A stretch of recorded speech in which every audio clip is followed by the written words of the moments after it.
Hey, listener, what's up? How's it going? Thanks for pressing play.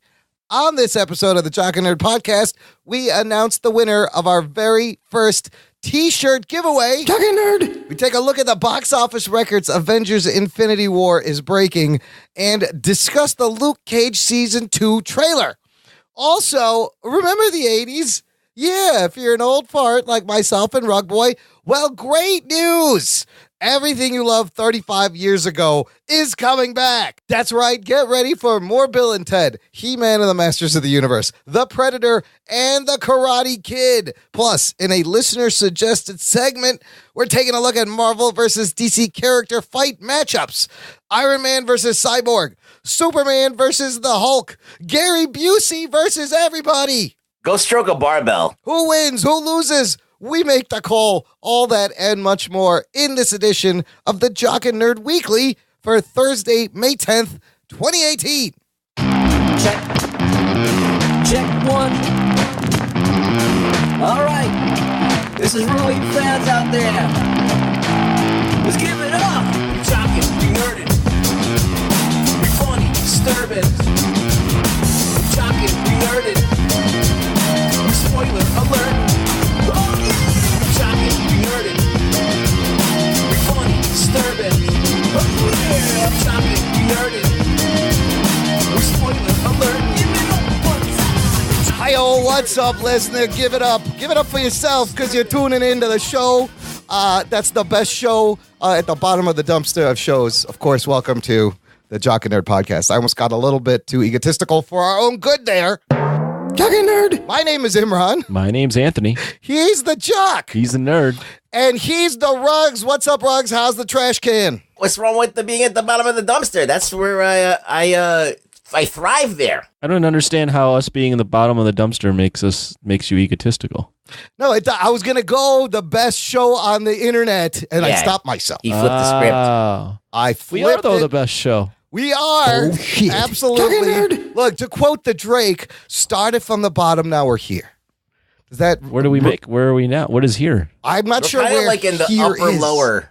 Yeah, it's like the So- lower, oh. middle, so upper vague. thirds. Yeah. Like kind of in the like left but right side? Yeah, I We're understand. definitely at the upper mid-level of the lower top of the bottom. You know what got me really depressed is that I found out that Casey Neistat did his first podcast Yeah. with his wife, and it was the #1 podcast on iTunes. The number one. That's it. I don't even know who that is. If Yeah. you have a built-in audience like he does, that's Dude, what's it going to just- happen. I'm like, holy fuck. Hey, if you are a first-time listener, thanks for checking us out, where every week you will get comic book and superhero TV and movie news reviews and whatever we choose. Jock and Nerd. Right here, subscribe for free. Visit the show notes for this episode, jockandnerd.com/220 for links to everything we're going to talk about in this episode and links how to subscribe so you never miss a show. And what we got this episode, we're going to go over a bunch of geek news. And then I got a little bit of a listener-suggested segment for the second half. Will be a lot of fun. But a couple of announcements before we get to the news. We are giving you, listener, a free month of Stitcher Premium.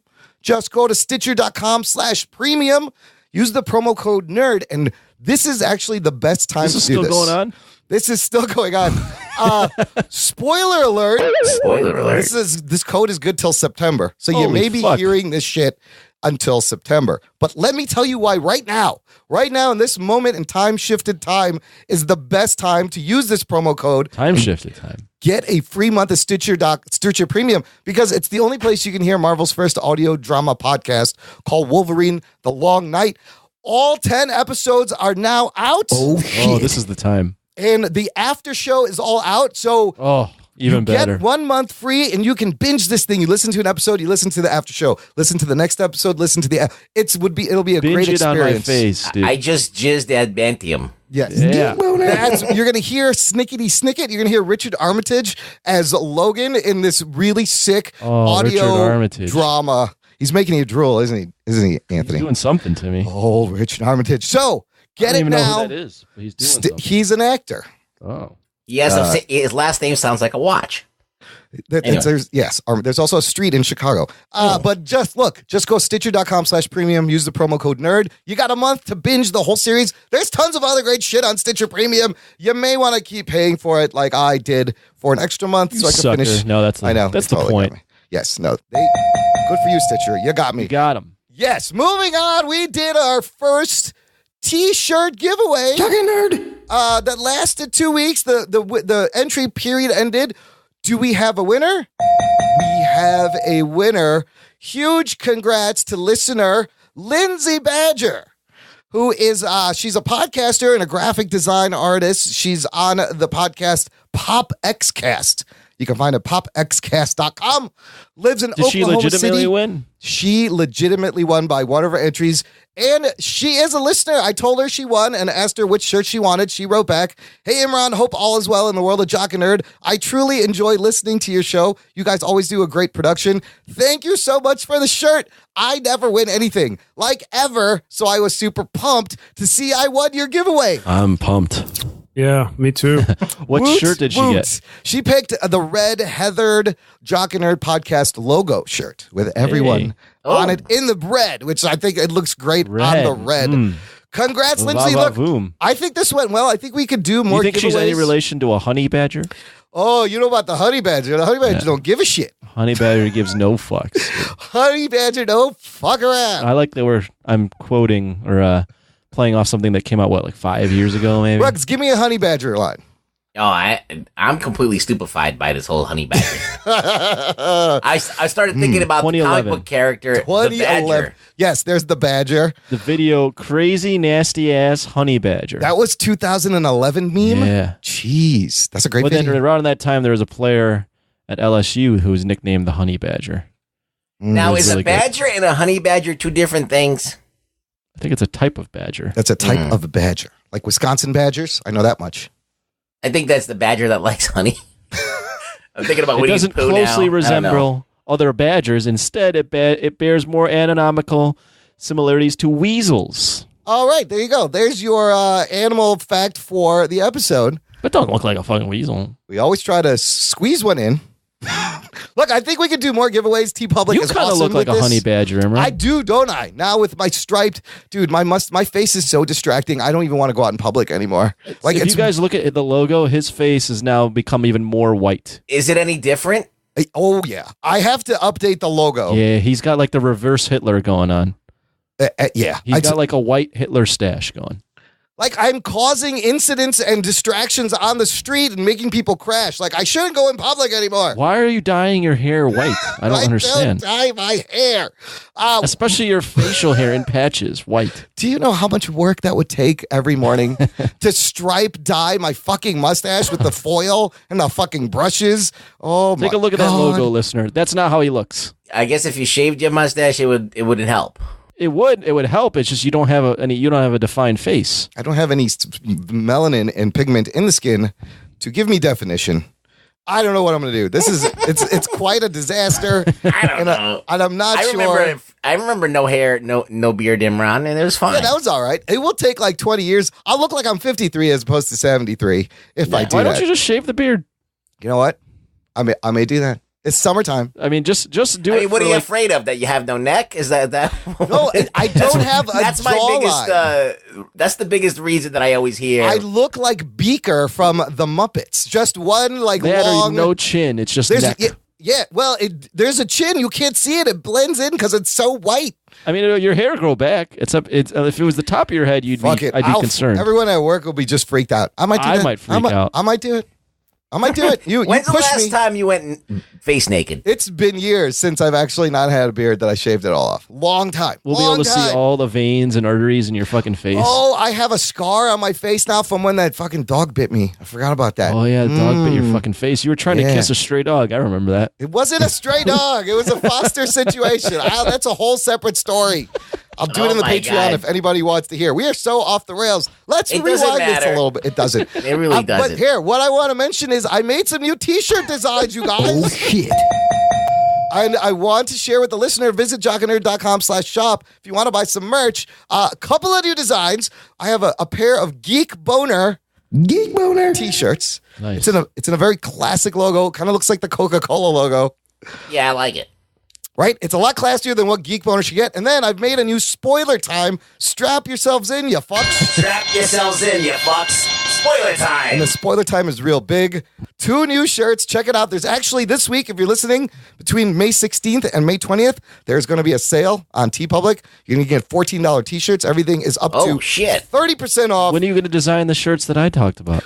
Okay, which are those again? Let's get them on record so I can draw. It's the one that says, "Are you jocking?" and it has my face and like jock stuff. Okay, I like that. Then, okay. Or "Are you nerdin?" and that would be your shirt.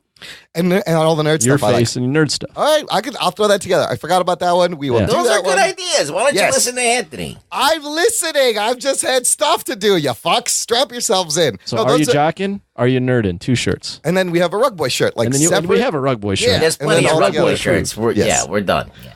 Okay, I like that. That's going to happen.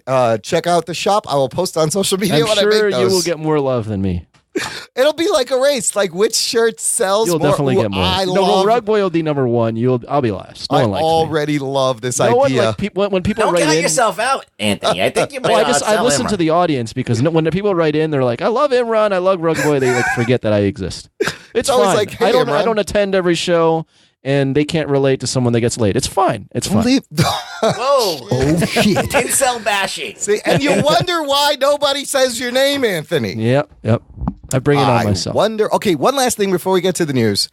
Check out the latest episode of Voice from the Underground. Good episode. Which is the podcast from our buddy Jason Dutch, Big Haas, and TJ Johnson, who we had on our Black Panther review. But here's what happened. TJ's kind of taking a break from the show. So Jason has been rotating different podcasters in.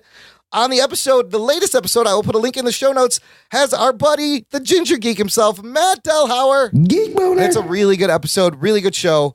They talk about politics and fucking MCU. And sometimes kind of together. Very interesting. Well done. I've been on that show twice already. We need to get him on the show. I've been on Jason Dutch's baseball show. Yeah. So I don't know why we haven't had Jason Big Haas. We got to get you on the show. And then all 3 of us should invade their show. And we'll see what happens. It'll be a lot of fun. I want to give a shout out to not only that episode, but another show Delhauer's on, the one he created, the Ginger Geek Pod. Yeah. The latest episode about Scream. Yep. Really well done. The psychology of Scream. Just listen to it today, actually. We shouted that out last week. I'll put a link to that one. I actually listened to it, and I'm approving of this shout out. I gotta put him into my my podcast. They're short. It was only 20 minutes. 20 minutes, but they're really good. Just like he is on the show on presenting and researching. That's what his show is, and he's really good at that. And it's a great. I'm mad that I'm missing these. There's only 2 up. You're fine. You can catch up. Yeah. Or don't yell at him. I just haven't had time. Been busy. No. Look, there's so much content and media to consume, like this show. Let's get to the news. The Jock and Nerd Podcast. If you want to reach out and smack us in the face, just visit our contact page on the website. jockandnerd.com. Smack us in the face. /contact.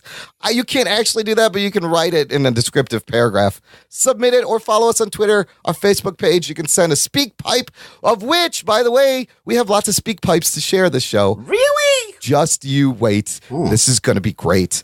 And also a link to our awesome Facebook group where our listeners hang out. Jock and Nerd Nation. It's a closed group just for them. You get to meet other listeners. I got to say welcome to some new listeners and members to the group. So I added Nerf Douglas, who is also Mike Rips. AKA Mike Rips, in the group as Nerf Douglas. I hope he doesn't mind that I added him. But you can shout him out if you've heard him on the show and you want to ask him a question. Blow him up. He'll like that. Dude, blow him up in the group. It'll be hilarious. Welcome new members, Vicky Anderson, Matthew Morrison, Joey Austin, and here's my favorite name. I don't know if this is real. I don't know if I'm going to nail it. There's a lot of Z's. Here's the guy's name. Jonies Mins Husgaz Miminensis. That's not a real name. No? Who is that? That sounds like Martian Manhunter's distant cousin. I don't know who that is, but that's what it says on his Facebook profile. Wow. Maybe he's trying out for the Wu-Tang Clan or something. He sounds like a Martian. I think he's a Martian. Okay. Anywho, thanks for listening. Thanks for joining. Welcome. Mixing it up in the group. It is so busy there that I can't even keep track of all the shit. There's a lot going on now. Anymore. In the nation. Yes. I used to be able to read every post in the nation, and now it's just got a life of its own. I fucking love it. Facebook, hides posts sometimes, huh? If you're not in a group type situation or all posts, even the group post. Yeah, because sometimes I'll see a post that someone writes, and then I go back to look at it, and I can't see it anymore. Maybe somebody erased it. No, I don't think it's getting erased. I think it just Facebook is calibrating to what they think I want to see or something. I blame the Russians. Yeah. And Cambridge It's Analytica. Fucking Instagram, man. I don't know if you guys look at Instagram, but this has been happening for a while, but things are not in the order that they are posted anymore. Yeah. And it confuses the fuck out of me. I'll be like, I like this thing, and I'll share it with my friends, and it came out 2 days ago. So that Instagram owned by Facebook and Zuckerberg, they changed the algorithm to not be reverse chronological order. I guess I thought they got enough. I thought they got a lot of pushback and they were going to flip it back. Yeah, they're supposed to be fixing Facebook, aren't they? So it's weighted on popularity now in the Instagram also. It still sucks. That sucks, man. Maybe I could change that in my fucked up settings. again, Zuckerberg. Zuckerberg just can't get his shit straight. Just give it up. Give it up. Yeah. Son. Shut it down. There's probably a way to change it in your settings, but I'm too Try just lazy. a little bit harder, Facebook. Zuckerberg makes something that's good. All right, enough about the Zuck. And back to Let's suck. No, the non-suck, which is Avengers Infinity War. Geek Boner. We talked about the race it was running to beat Star Wars Force Awakens to $1 billion. Guess what? It won the race. By one day, Avengers Infinity War makes $1 billion in a record 11 days. It is very, very big accomplishment. That's a lot of moolah. Domestically, though, it's still not beating. Well, we'll get that's interesting. We'll get to the domestic numbers. Worldwide, it's carrying it. This is the sixth film to hit $1 billion for Marvel, and Disney's 17th movie to hit $1 billion. Wow, it's insane. And guess what?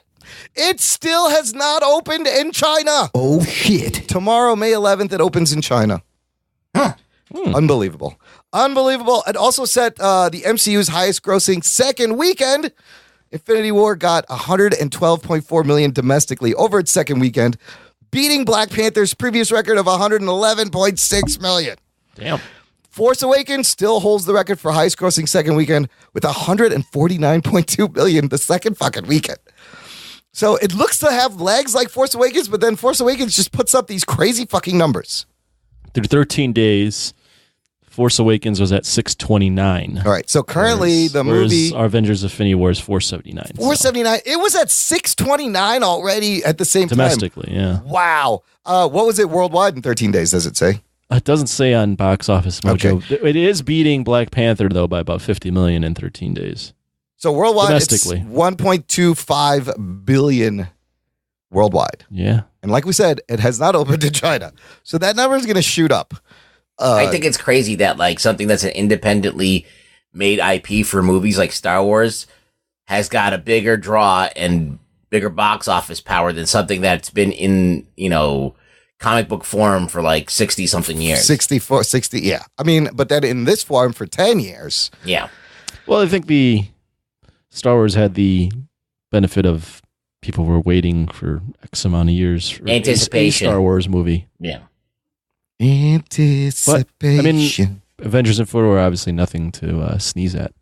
No, they're doing good. They're doing good. You know what's weird is you would think that getting the record for fastest to $1 billion that The Force Awakens did in 2015, you would think that record would stand for 10, 15 years, right? Right. 3 years. Let me ask you fucks a question. Yeah. Okay. Did you ever think when you were growing up in the 90s, Rug Boy, living outside, eating sandwiches, in the 90s, basically the same thing he's doing now. But you, Imran Brown, that was little shit. That was like the 80s. I was picking proud. your fucking asshole. Yeah. Did you ever think the top drawing movie would be a comic book movie? Back then? Absolutely not. Rugs?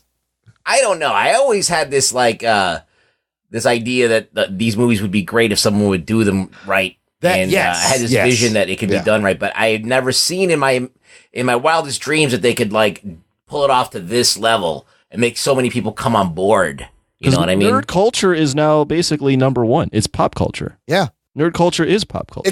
It's mind blowing. But Ruggs, I share that frustration because as you read comics growing up, you're just like, the stories are right here. Why doesn't somebody just make this? Like, it's right here for you to adapt, to make. How do you keep fucking this up? I know. You're sitting there talking to your friends about this fucking comic that you just read or this, like, crossover that you just read. And you're sitting there talking about it. I'm like, this is a fucking great movie. Yeah. Mm-hmm. And then someone's overhearing you like, oh, what the fuck are you talking about? I'm like, yeah, dude, you didn't read this? I think also technology has a huge factor. Also, is that Marvel's characters needed the technology to advance before they could. I mean, because like from my perspective, when X-Men came out, I was 13 years old, so that's about the time that I started giving a fuck about pop culture. Yeah. So like for my whole life, it's been superheroes. It's been superheroes. Crazy. Yeah. That's crazy. I can't. I don't. That's weird. I can't relate to that. Kids growing up when you're a kid, it doesn't really fucking matter. You like what you like. You know what? The stories that I've heard online where a guy's posting, he's like, I was 10 years old when I saw Iron Man. And now 10 years later at 20 to see this movie and see it come together like this. Like, that's amazing. Like, that would be awesome. I wish I was 10 when Iron Man came out and got to live this as a preteen into adulthood and be like, what's crazy to think about too is like the movies that come out now are basically this is now how the character is going to be viewed for a long time. Like you could have read when did these characters come out in the 60s? You could have read 50 years of comics and had an idea. Be like, yes, this is definitively how. And then they just flush it down the toilet. And then they could flush it down the toilet with one movie and everyone will be like, nope, this is how the character is going to be remembered now. Spider-Man. Sorry, excuse me. Anything. Yeah, I mean like Spider-Man, but like. Iron Man wasn't this cocky motherfucker until the movies came out. Right. Now everyone thinks of him as that guy. Yeah. Again, what they've managed to do is get me into the characters I did not give a shit about. I mean, it's a huge compromise in a lot of ways. Yeah. But the thing that I can't fathom, and this is all due to the global market, is that they're able to spend shitloads of money making these movies like top budgets. And I'm talking about hundreds and hundreds of millions of dollars to make these movies, and they're getting it back. Yes. I'm like, and they're not like flopping, and they're not like fucking, not one of them is shit the bed in any kind of crazy way. I wonder on this one though, with the production budget being 300, maybe 400 million, and then two of them, like, is this actually even at $1 billion, at $2 billion? Is this even profitable? They're making shitloads of money. Yeah. The last movie that I actually read that was big that didn't make any money was Justice League. They actually made a $50 million loss. Yeah, but that is a whole different circumstances. And but the Marvel movies are making money. They're still fucking the MCU movies. If you do it right, you build it, they will come. If you build it, they will come. It's also crushed pre-sale records for the China box office. 47.5 million in pre-sale as of yesterday. Good. Yes, I was in the theater when I saw. Of course, I was in the theater, but this kind of came to my mind because I saw like two old guys watching Infinity War, and I'm like, I got a sneaking suspicion they're comic book fans, and they're just fucking loving this right now. Like how old? What do you mean old guys? Like my age? 70s? Oh, really? No, not your age. You look old. You're not that old. Good, thank you. I mean, you're old, but you're not that fucking old. Immediately take back the comment. I'll take it. I rebuke you. Statement. Yeah, but those old school comic book heads, man, when for them to see this at that age, I would be just fucking crying. I'd be tearing up, being like, "Oh my god, look at this!" It's like an annual of a comic book series come to life, double sized, glossy pages. It's crazy. It's the biggest amazing. Movies are nerd movies. Yeah, they are now. And how long this can last Still doesn't remains get you to be laid seen. at all, though.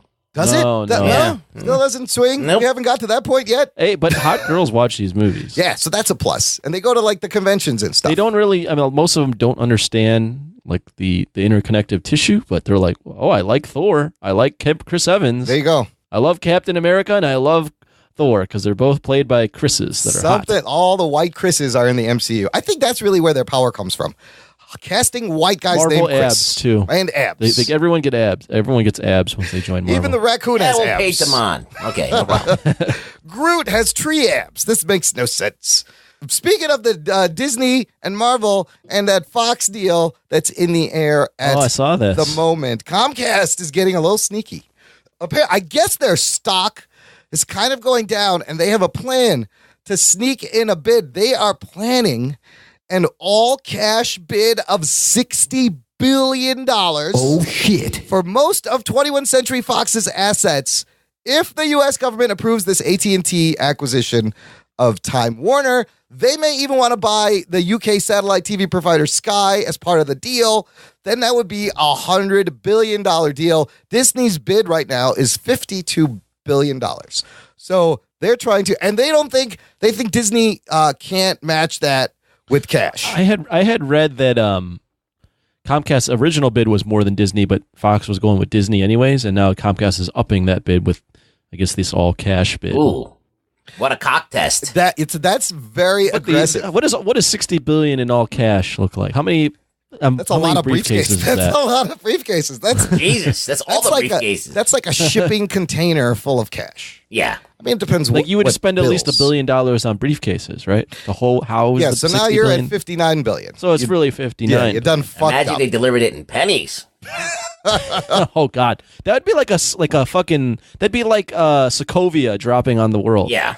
Oh shit! All the pennies. It would crush everyone. Yeah, it would crush everyone. Comcast is NBC. Comcast is that NBC Universal and NBC, Xfinity and NBC Comcast? Universal, yeah. CBC. Comcast believes Disney cannot match an all-cash bid for Fox because it adds more stock to a deal. Fox stock will go down, depressing the value of the offer. So they've put them in a kind of a tricky. This first AT&T Time Warner merger has to go through. Then we'll see what happens. So this Disney buying Fox, getting the Mutants Fantastic Four, this is not a done deal by any means. No, it's not. It could still not happen. All this shit could end over on Comcast and Xfinity and Hulu, and everything becomes one thing. I don't know. Is Hulu part of Comcast? Hulu is part of the deal. Hulu is part of NBC Universal. Oh, that's right. But then Disney owns a little bit of stock, but then they would own 60% stock. NBC is part of, or Hulu is part of Fox, right? I'm so confused. No, Hulu is from NBC. Is part of Fox. No, Hulu is NBC. Hulu's NBC. Oh, it is? Yeah. Oh, fuck. Well, I was thinking about Hulu, and then I know Comcast has their on-demand stuff, so they'd probably want some of these assets for that. Comcast carries. I don't know, but this is some scary shit right now. There's a lot of money being thrown around. Who knows where this is going to land? I don't know when this Time Warner thing goes through, but I will be watching. Kevin closely. Feige is biting his nails right now. He's like, he's like, shit. I'm going to have to make a Squirrel Girl movie if this shit comes out. Oh, shit. Which I will not see. Fuck that. I'll protest that on just the thought alone. I'm going to have to go with Spider-Gwen if this shit doesn't work. Spider-Gwen. I'm down it's for both of those. It's a Spider-Man, but with Gwen Stacy. No headband. She's become Gwenpool now, right? Look, just give me a movie with Spider-Gwen, Gwenpool, Squirrel Girl, I saw like and an ad Silk, for Gwenpool, and I was like, what the fuck all am I of these. looking at right here? Gwenpool is a Gwen Stacy Deadpool. We're going to make Gwens out of everything. Deadpool Gwen becomes Hulk. everything. I can't wait for Deadpool. But let's move on to something that's dropping on Netflix in June 22nd. Season 2 of Luke Cage drops. And they just put out a full trailer for the second season. Wow, what'd you guys think of the trailer? Did it get you excited for the second season? I mean, it looks like more of the same. The only thing that's interesting is that Luke Cage got his ass kicked. And that makes it kind of like, oh, it's an underdog. He's an underdog now. Holy shit. That scene in the middle of the trailer where that dude just knocks him the fuck out. Bushmaster. Oh, that is... The Bushmaster. That is not Bushmaster. DJ Khaled, from what I know. It's not, DJ Khaled's a lot bigger. Oh, I see what you're saying. You don't understand? No, I get it now. Okay. Bushmaster played by Mustafa Don't explain the Shakir. joke. It's funny. Don't worry about it. A long line of snake-themed villains for the Luke Cage. Here's another one. Bushmaster, Cotton I Snake. would agree with Rug Boy. It kind of looked like very similar. Yeah. Hopefully it isn't similar in the fact that it has 6 episodes where it's good and then they kill the main villain and then it sucks. That was the problem with the first season. That was the problem with Luke Cage. The problem with Luke Cage for me is that he's just too fucking invincible. Not anymore with fucking Bushmaster Yes. taking him down. This dude's also bulletproof, I guess. Yeah, I don't know anything about Bushmaster. I don't know. He looks bulletproof. He's strong. I think that they should bring Iron Fist in because I think he plays off of him well. Well, it's interesting that there was no Irony Fist in the trailer. He is in the show this season. Right. So I feel like they're just trying not to scare people away by putting in they're the not like, Iron we're going to give you this shitty guy again. Remember this shitty guy? He's in Remember this guy that sucks? Yeah, that's a smart move. Leave him out of the trailer. It's but let fine. him suck and let him comment on how bad he sucks. Yeah, let Luke Cage fix him. I love him walking on fire. I love more old school hip hop. I love the color palette again. Misty Knight's bionic arm looks kind of sick. I'm glad we're getting gets a bionic arm. Yeah, that looks awesome. And I loved Mariah Dillard, Alfre Woodard as Mariah Dillard. I'm glad she's going to come back. Bushmaster is a character. Actually, his name is John McIver.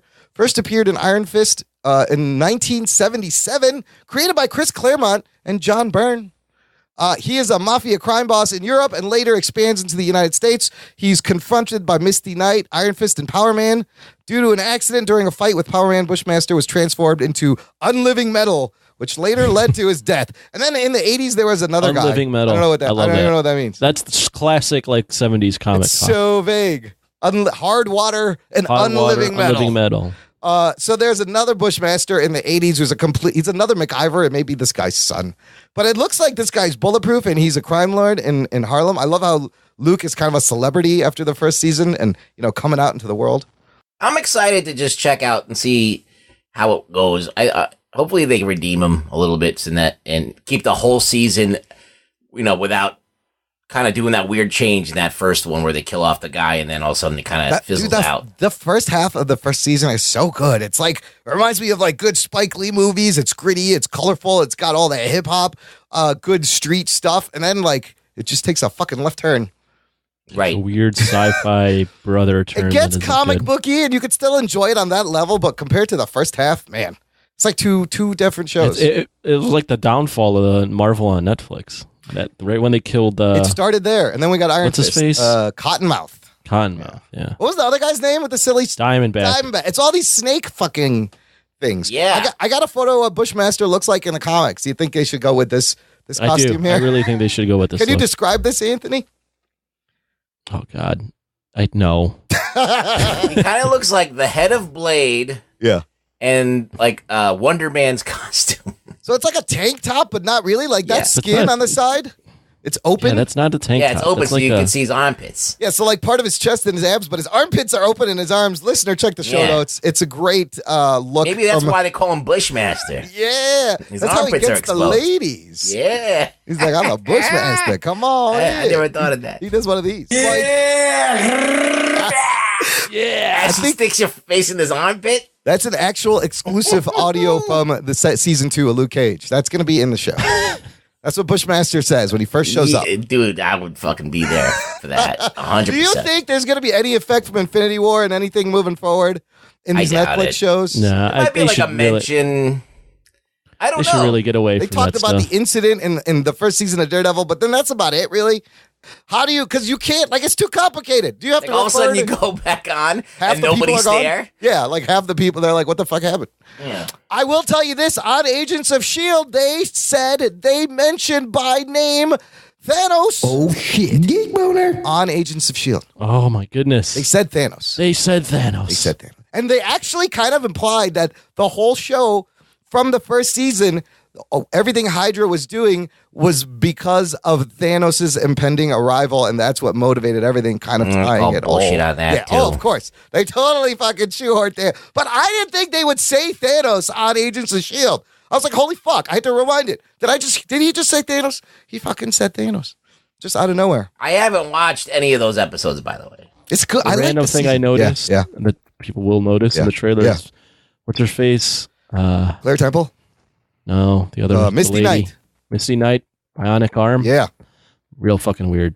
It kind of looks like a toy. It's like a red thing on it. And, it's like a metal, it's a metal arm, but just in this universe, it doesn't seem to fit. I see what you're saying. They're going for this like, I know there's an invincible black man that's bulletproof, which is already kind of out there, but everything else is pretty gritty, and then you're going to have this girl with a metal arm. Well, who built that? They're going to probably like hide the arm under some clothes and stuff, so you won't see it. But who built it for them?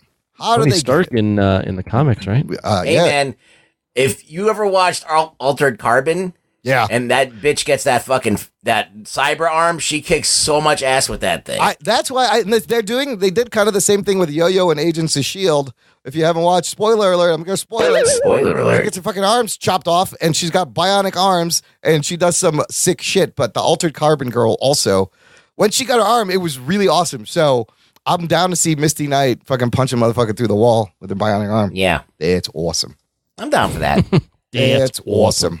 All right, now, Next thing, going back, rehashing nostalgia from about 35 years ago, which seems to be... I wasn't alive. Seems to be a common thing these days. We are reaching the cycle where shit from the mid-'80s is coming back, and we'll talk about more of that coming up. But the rumors of a third Bill and Ted movie are true.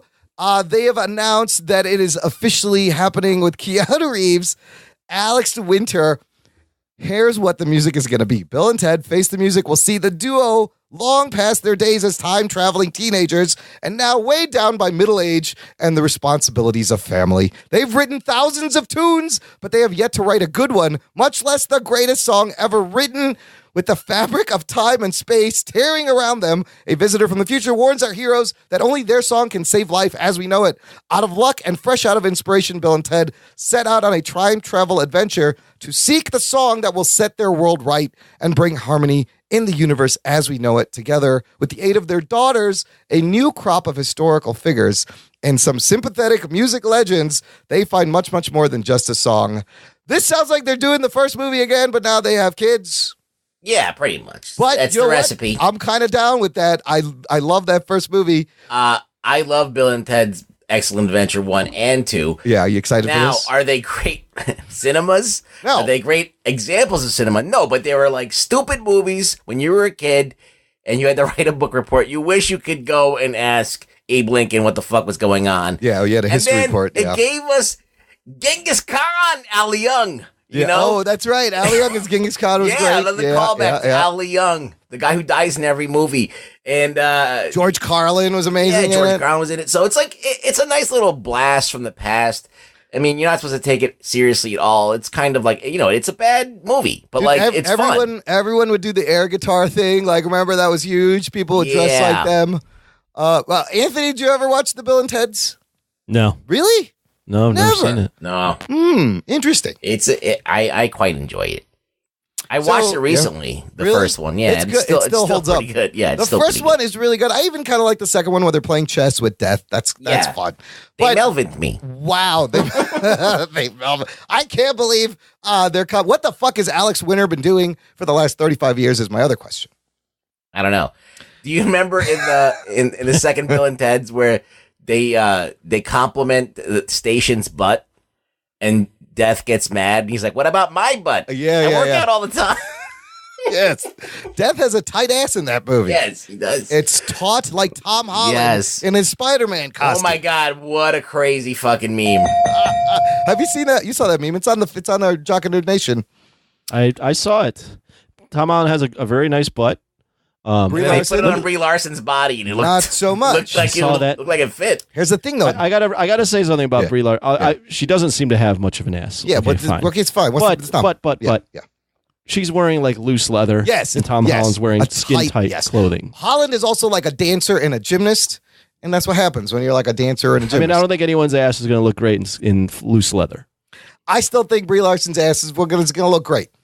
It'll probably look good. For what it's worth, it'll probably look good. But I'm just saying that those pictures together and the flip of the ass is that's one of the funniest memes. The flip ass is great. Was one of the funniest things I've seen in a while. Another thing that happened before Anthony was born that he's probably never seen, which is He-Man and the Masters of the Universe. I'm out. This one, stick around, Anthony. The next thing you're going to want to be in on. This one is for our buddy Adam Morris. He posted this to the Facebook group. He's a big Masters of the Universe He-Man fan.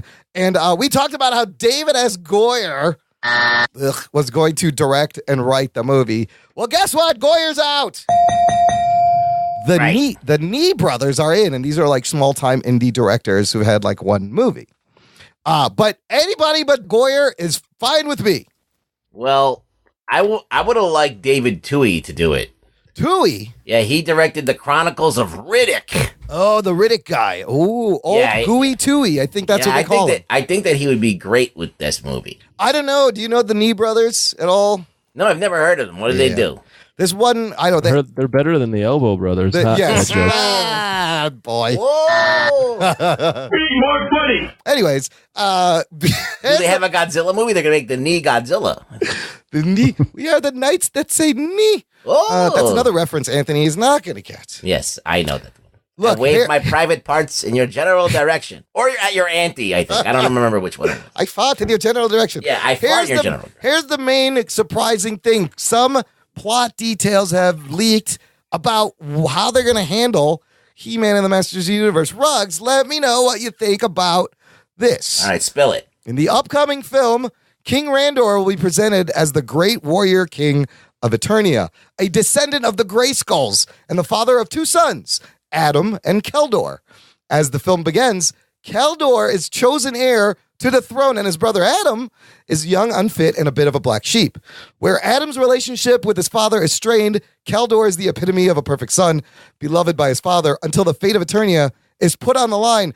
With his kingdom on the line, Randor puts his people first, betraying Keldor, inciting a series of events that leads to him becoming the iconic Skeletor. Oh, So it's almost like a Skeletor origin story.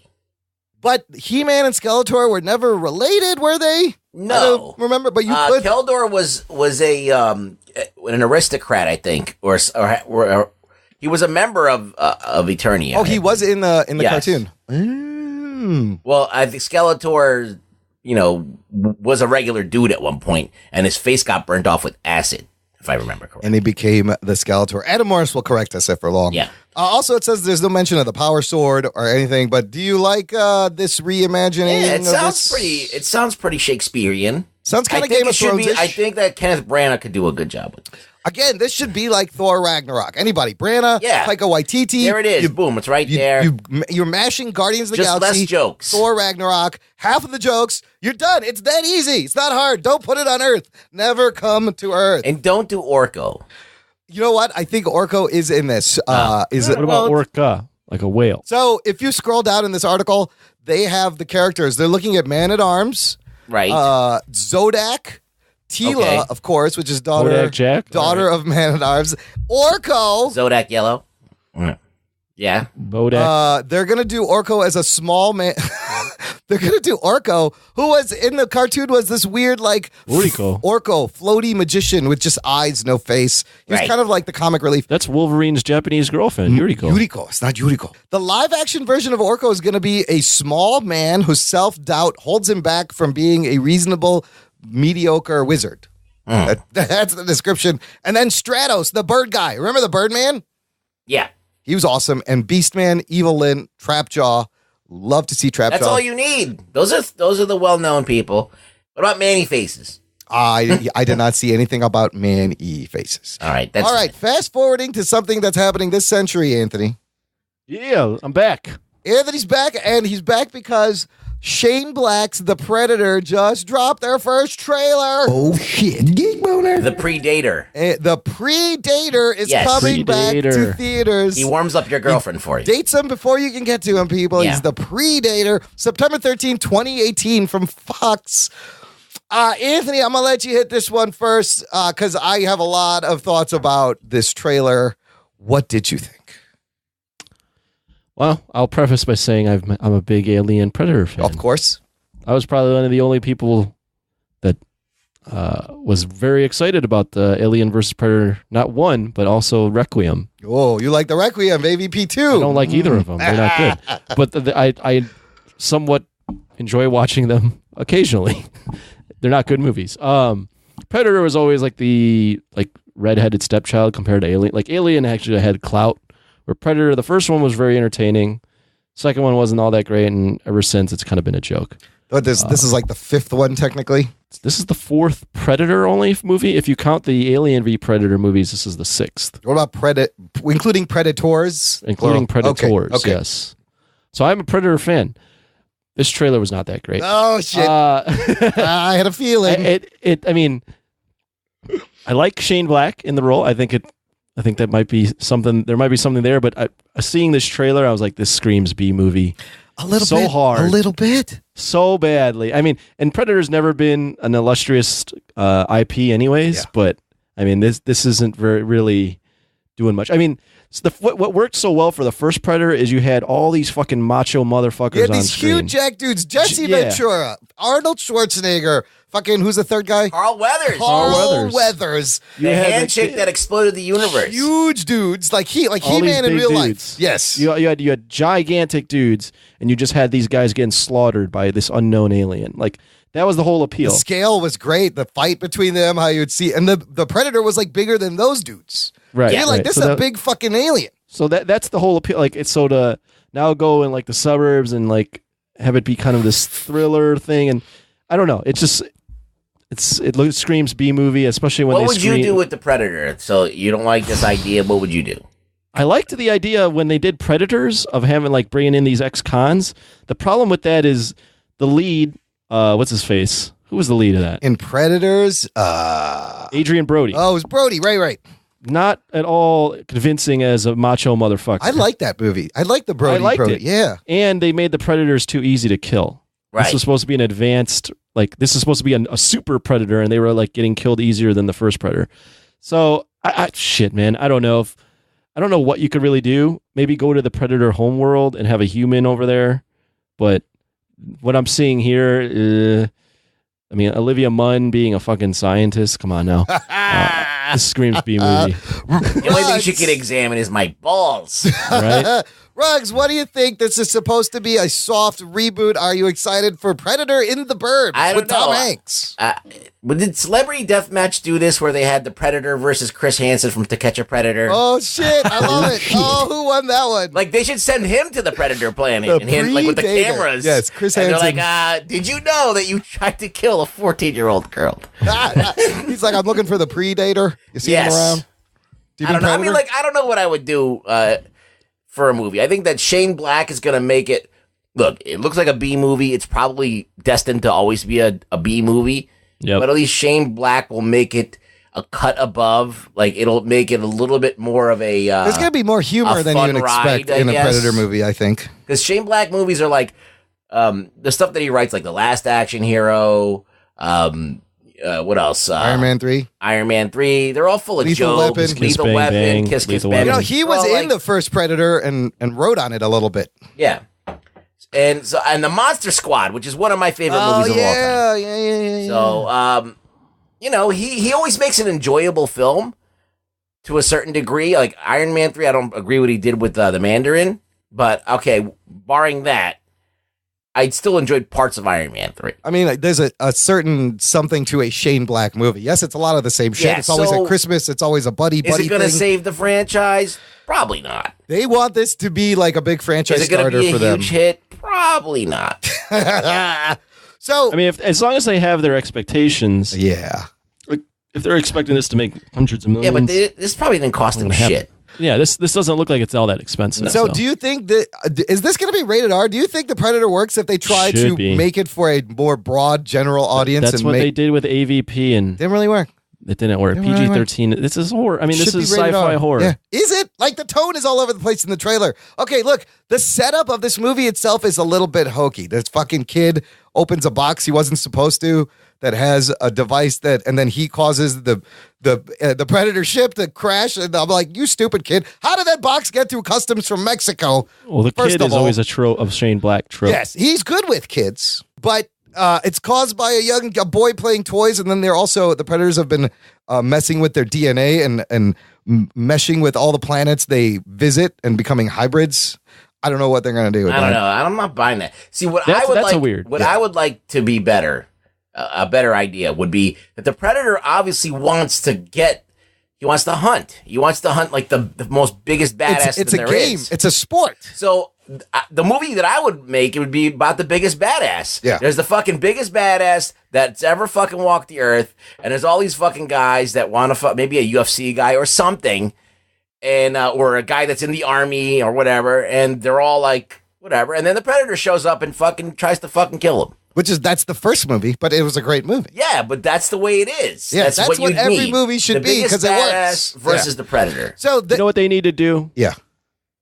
They just need to redo the first movie. Get like the fucking Rock.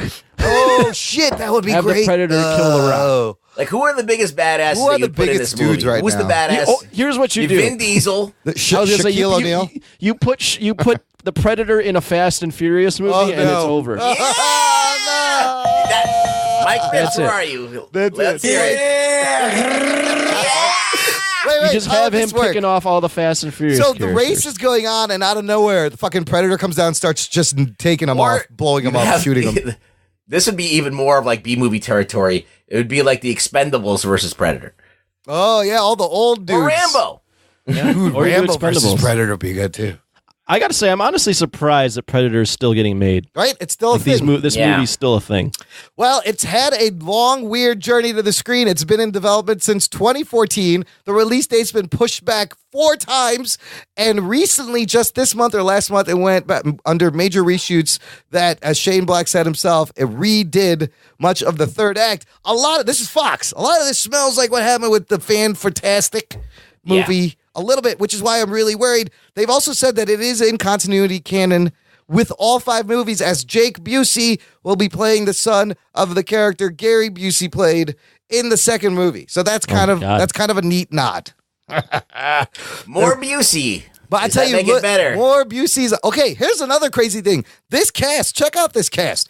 Yvonne Strahovski, Olivia Munn, Jacob Tremblay, who was in that movie The Room, Sterling K. Brown, we just saw him in Black Panther, Thomas Jane, the Punisher, Right. Boyd Holbrook, who was in Logan, Jake Busey, Edward James Olmos, Keegan-Michael Key. They have all this great cast. You would not know that from this trailer. All you see is boring fucking generic Boyd Holbrook. Which is completely like the whole thing was just underwhelming. Olivia Munn always I looks gotta hot, say, though, that- but still.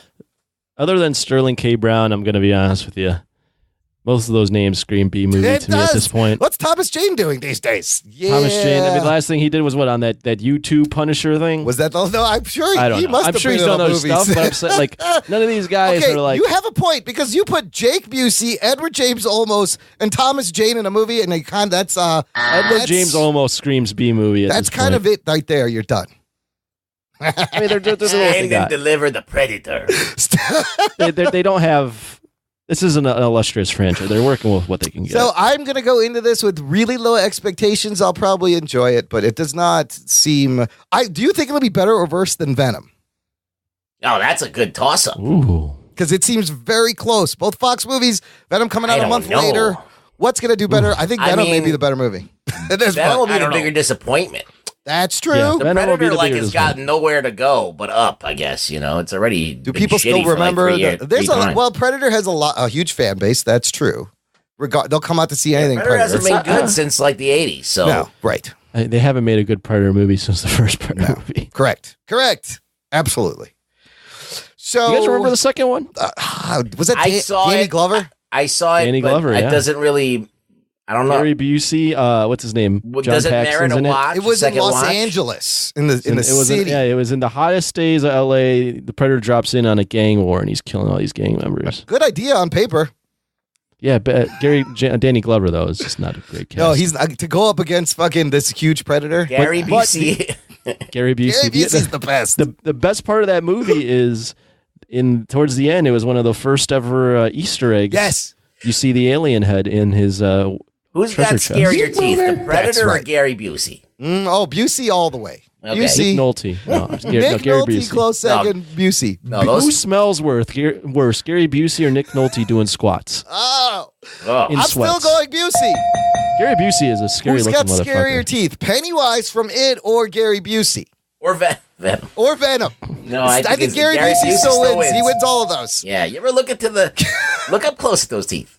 Listen, the man Fucking scary. the man did have a fucking like traumatic head injury, which is why he's a little fucked up right now. But I love Right. when he makes acronyms out of every word that was never an acronym, like on the spot. He was always like love the it. bad guy and stuff, right? He's always the bad guy, crazy guy. He's amazing in the where he plays who's the musician? And I just Plays the musician. lost it. He learned how to play guitar to play fuck. I'm gonna let you dangle on this one. Everyone's screaming. And it's a really good movie. Wow. I smoke way too many trees. That's the problem. See, kids, when you smoke plants, you want to make sure Hold, please. I need hold music until I figure out. Well, I got to go way back. Wow. Jesus Buddy Christ. Holly, you idiot. But why did you tell me Buddy Holly? You looked it up. You couldn't remember either. No, I knew it. Buddy Holly he's amazing as Buddy Holly. He's done a lot of movies, dude. The Buddy Holly. A lot of shit. Starting in 1967, his credits on IMDb go until 2018. That's nuts. All right, well, look, basically lower your expectations. You might like the Predator movie, and it might make the Venom movie seem better come October. Let's take a quick break. I'm going to play some promos, and we'll be back with more geekery. After these messages, we'll be right back. Hi, I'm Rob. And I'm Robert. We're hosts of the Two Bobs podcast. Check out our show at thetwobobs.com. We talk about beer, food, weird news, Some pop culture, sports, and our obsession with technology. and just general BS with our own brand of comedy and sarcastic wit. Also, be sure to find us on Facebook, Twitter, and Instagram at Two Bobs Podcast.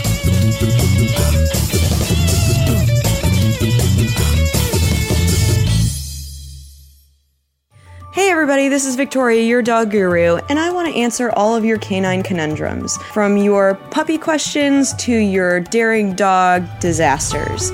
I am here to help you restore peace in your home. In every single episode of Ask Your Dog Guru, we will answer questions from listeners, we'll offer training tips and tricks, and we'll give you advice on all things dog. Not to mention, we have some pretty cool guests. Ask Your Dog Guru can be found on all your favorite podcast apps, iTunes, and of course on Blazing Caribou Studios. So go fetch Fido, grab a warm seat on the couch, and listen to Ask Your Dog Guru. Namaste.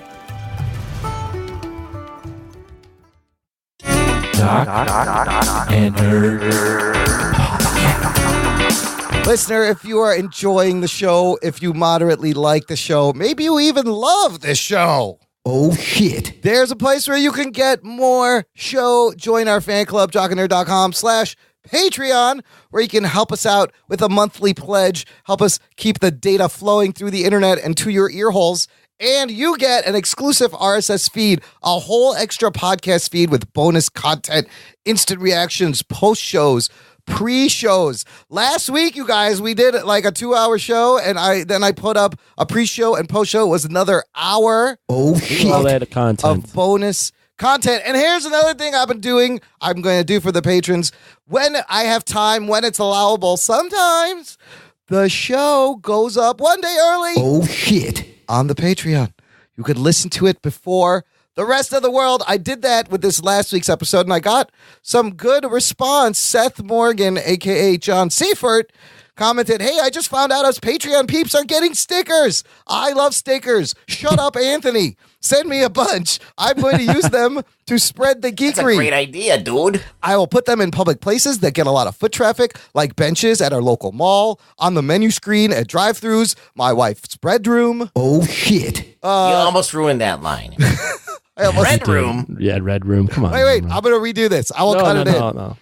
You're not cutting anything. Damn it. That's a good line, John. Just say my wife's bedroom.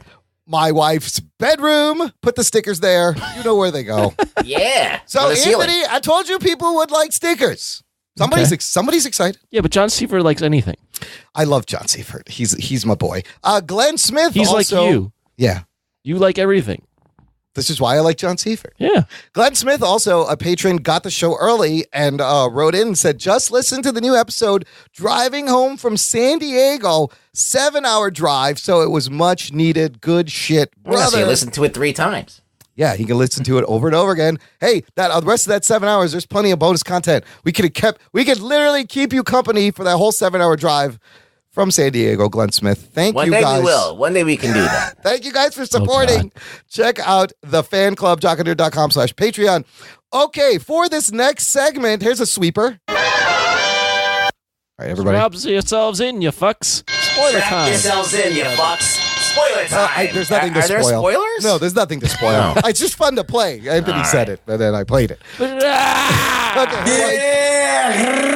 Stop queuing up sounds on the soundboard. I can't help myself. If somebody says it, I have to press the button. Yeah. Sorry. Don't say I'm pumped. Me too. I am pumped. Yeah, me too. Okay, look, this next segment I am dedicating to, inspired by one listener that goes by the name of Matt Miller. What's up, Matt? Here's what happened. March 1st, Matt sends us a couple of Twitter direct messages. He says, hey, guys, I never listened to podcasts before. I stumbled upon your guys' show, and I absolutely love it. The coverage we're his first? I guess we're a lot of people's first. We popped a lot of people's podcast cherries. Popping podcast cherries since 2015. I'm sorry, it's never that good. It's never that satisfactory. The first time is never the best. You gotta get used to it. Anyways, he says the coverage of sports, barely, and more so the nerd news, allows me to geek out hard anywhere, and I always get looks when I laugh out loud, forgetting I'm around the normies in the world. I like that he uses normies. But love the show overall, the personalities and content so much. Keep it coming. Also, a shout out will give me a geek boner. Geek boner. And then he goes, have you guys thought about doing a podcast about the main characters in DC versus the main guys in Marvel and who would win each matchup? For example, Cyborg versus Iron Man, Batman versus Hawkeye. I don't know. Thought that would be a cool to listen to opinions. Shit on it if you want. Just suggesting. So, Matt, that's a great idea. Here's what happened. I completely forgot that you sent this in. Oh, shit. Yeah, I'm an ass. I'm an ass. And the reason I remember this because this week, Matt Miller sent a speak pipe. He sent a series of speak pipes, all within a couple of minutes of each other. Oh. Let's just look. We're going to learn a little bit about Matthew Miller. And then, Matt, we will do all of these. I'm going to play all these. They're short. Speak for only like 90 seconds, right? Or at something. the most. These are like 20 seconds. He doesn't even use the 90 seconds. Matt, we are going to do your idea, but we need to go through this trail. It's very hilarious. We learned something about Matt Miller. Here is the first one. What's up, fellas? This is Matt here. Imran, Anthony, and Rug Boy. Huge fan of the show. About to listen to Infinity Wars, the review. Super excited. Trying to keep in between the lanes as I drive. I can't contain it right now. Super excited. Let's get into it. I also sent you that suggestion about doing the DC versus Marvel matchups. Iron Man versus Cyborg. Let's do it, guys. Keep it up. Love the show. Talking nerd. Okay. Great speak pipe. Thanks, Matt. And then about a minute later, there's another speak pipe. Here it is. Hey, guys. It's me again. I don't want to come off needy. Just trying to see if you got my message or not. This is Matt. Again. Love the show. Big sounds fan. more relaxed now. Yeah. Call me back. Okay. See ya. Sounds like he just smoked a little. Do jerk off, smoke a doob. Yeah, maybe he whacked off. That's a good way to relax too. Yeah. No, and Matt, at this point, you're not needy at all. Oh, wait. Here's another one from a minute later. Hey, guys. It's me again. The big M. Matt. Just now he's giving himself nicknames. See if you got my message by chance. Should probably describe myself. I'm 6'1", red hair, blue eyes, looker, funny, smart, love anime, Pokemon, Digimon, superhero, anything that ends with a mon, basically. So yeah, give me a call back whenever you get this. That'd be great. Okay, so at this point, two things running through my head. Me too. What's that? No, me too. Hashtag me too. Oh, hashtag me too. No, the first is, this is not like a phone call. Does he think this is a phone call? I mean, you clearly are doing it on the web. Whatever. Right. The second is he reminds me of someone at work who's also really into Pokemon. Thought it was funny. Wait, we're not done, fellas. Guess what? I got another one just from a few minutes later. Here it is. Yeah, like totally a movie buff. Love every superhero movie, every kind of nerdy movie in general. If you ever guys have a question about anything, just let me know and I'll send you an answer. A little Q&A session, Pick me. Favorite superhero, Flash. Favorite Pokemon, Vulpix. Favorite Digimon. Who is it? Probably Lilymon. Pretty cool. Hey, anything else you want to know, just let me know. I'm here for you guys. He's here for us, guys. Do we have a question for him? Anything? No, I'm good. Why do you waste time on Pokemon? That's my question. He likes Pokemon a lot. Do you guys think there's another one? Sure. You're absolutely right. Here it is. Hey, it's me again. Matt, yeah. I'm basically like really athletic and like really into nerdy shit. So like basically like be Anthony and Emron's son. I'll just be sitting here patiently, breathing heavily in the dark to get back to me. Okay. It's Matt. Bye. He's our son, Anthony. Oh, shit. I knew I had at least one out there. How do you feel now, Anthony? You have a man that wants to be your child. We have a man that wants to be a child. A ginger man child that wants to be your son. I knew I could accomplish something. I always wanted a 6'1" ginger you guys baby. could go around looking for Pokemon together. We could play Pokemon Go together. He's implying that I'd fucked Imran and we birthed him. Well, who had him though? Me or you? No. Definitely you. You have all the baby weight. That's a good point. I never lost that baby weight. I should blame it on the baby weight. Damn, he rattles off insults so fast. Anthony? He just doesn't even have to think about it. No, it's on the tip of his tongue. This guy fucking walks around. Podcast? Oh boy, here we go. This guy fucking walks around with like his belt, and I swear it's fucking a necklace on this guy. That's how high he's got his pants. He's SpongeBob, basically. Yeah. This guy is like, what are you doing, dude? I told you, Pakistanis genetically have no torsos. Look it up. It's a scientific fact. It's a general deformity all the brown Pakis deal with. Tuck it in your shirt is not for you, buddy. Hey, what am I supposed to do at work? I gotta fucking tuck in my shirt. You gotta wear like a suit coat all the time. Yeah, this is bullshit.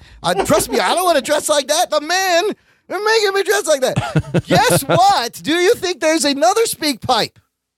Yes. There absolutely is. Here's the final speak pipe from our buddy, Matt Miller. Hey, it's me again. Just wanted to wish you a good night.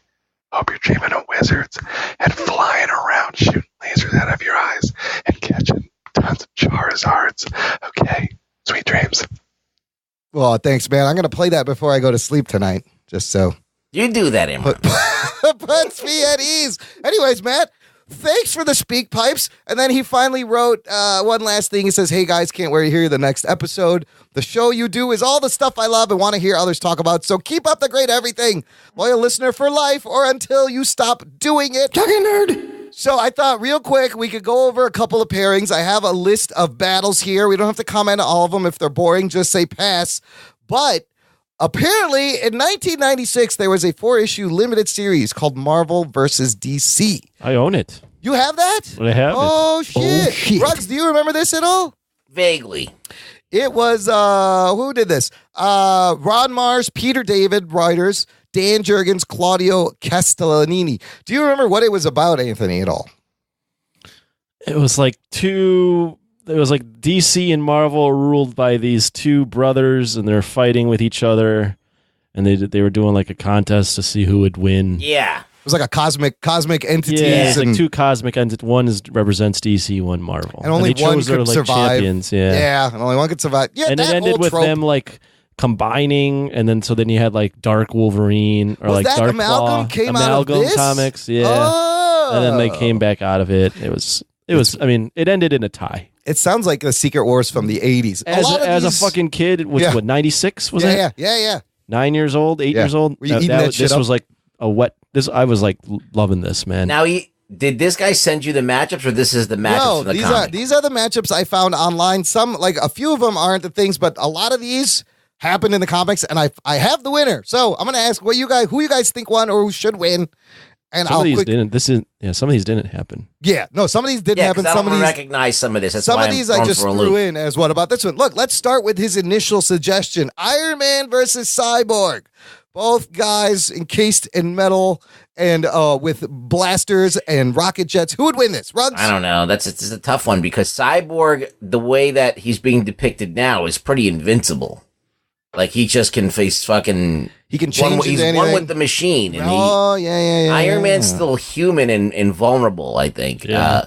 And Cyborg could probably disrupt something with Iron Man and kind of get the edge. So even though it pains me to say, because I think Cyborg's okay, but I'm more of an Iron Man guy. But I think Cyborg might have the edge. Ray Fisher, Cyborg for the win. Anthony, you agree?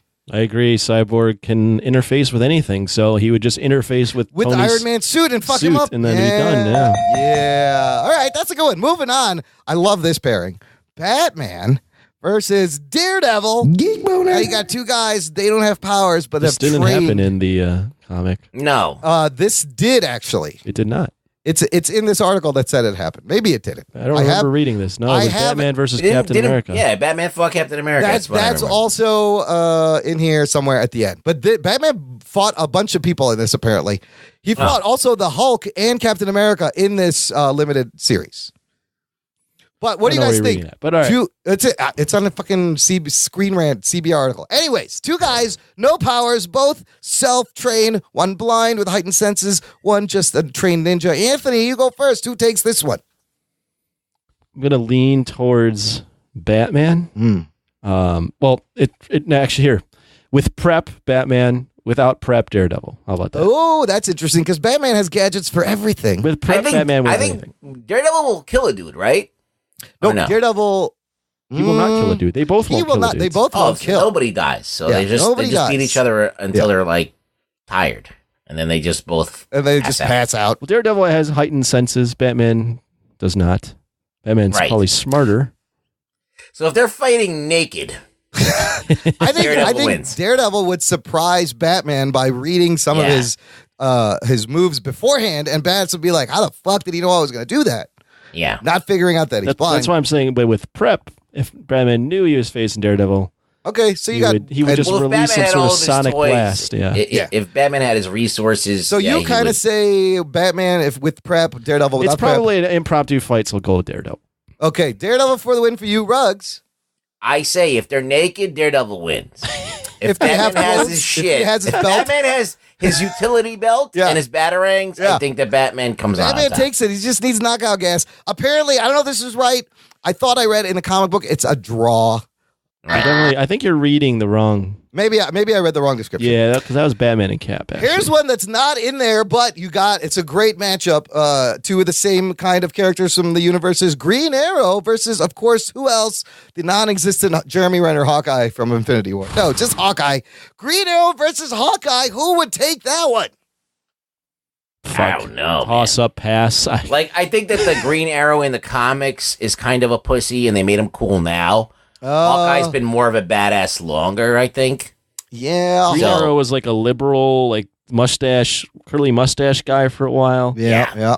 Fighting for the people, and Hawkeye's always, like you said, he's been goofy at times. I don't know. He's been like an integral part of the Avengers and the West Coast Avengers and all that shit. I'd say that one's a draw. I don't know. Yeah. I can't. Yeah, they're just going to be firing arrows at each other, and the arrows are going to both like intercept one another over and over. Right. And over. It cancels each other out. It's a wash. And Green Arrow might pull out the arrow with the boxing glove on it. Maybe that'll win. Like, who would you rather be, Green Arrow, or Hawkeye? I think Green Arrow has the sillier arrows out of the two.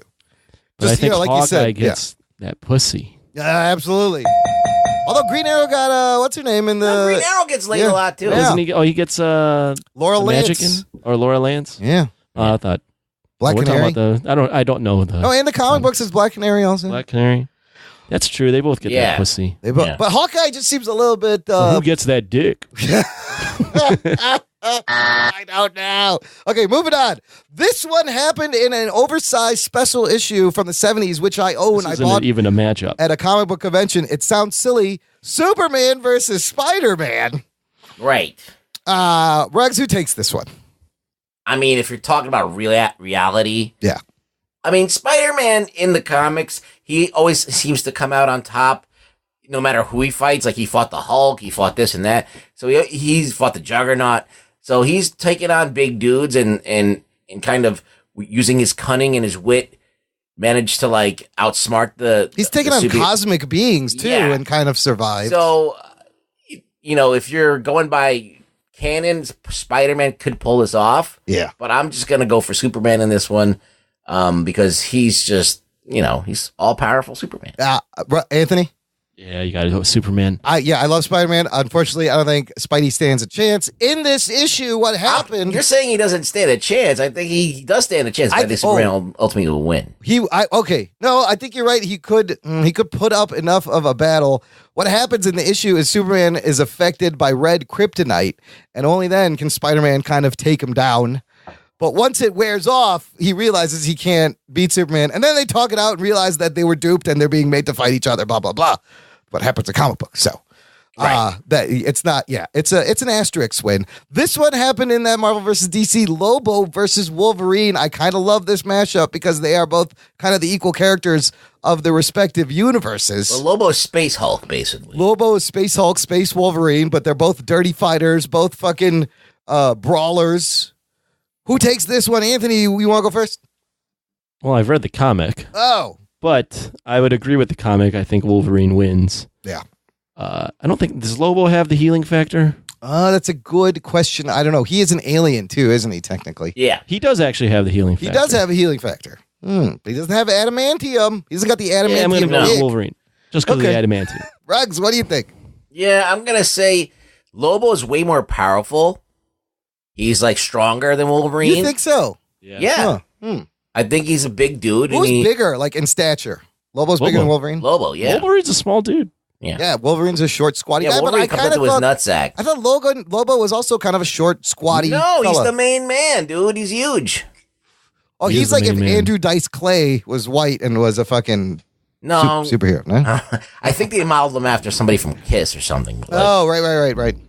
He's just a juggalo. He's a space juggalo. And so I guess in this in that comic series, some of these battles were fan decided. Like people voted. Yeah, I remember that. This one, Wolverine, fans wanted Wolverine to win, and he did.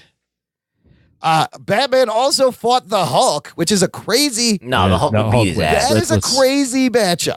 That's not crazy at all. Hulk wins. Hulk wins, absolutely. Hands down, unless in the book, Unless he's scared of him, then he won't come out. Then he won't come out. No! Oh, come on. Oh, you big green asshole. I'm scared of bats. I'll do it. Oh, there's a bat. No. Hulk no like bats. Hulk will be back.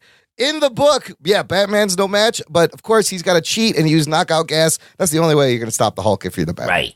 Batman versus, this one's also great. This is a good matchup here. The Punisher. Geek Boner. Batman versus the Punisher. Hand-to-hand combat, no guns, no toys. Batman clearly wipes the floor with the Punisher.